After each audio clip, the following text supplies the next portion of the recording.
Hello guys, welcome to this new video. We're going to talk about using the Xirr formula to compute the annualized internal return. The annualized internal rate of return.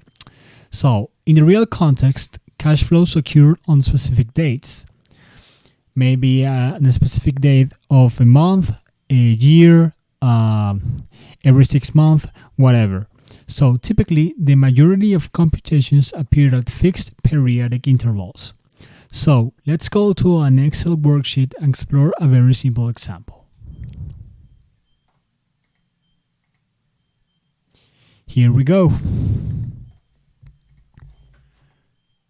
So Doug invests $1,000 for a small business and expects the following cash flows within the following exact dates.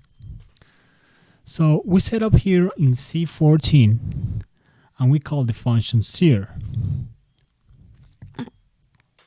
The function requires two sets of values.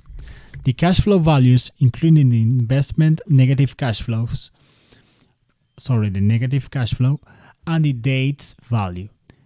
These are the exact dates that the function requires. So we select the arguments, we bring the arguments to the formula, we close here, and here's the result. Thanks for watching, see you for the next video.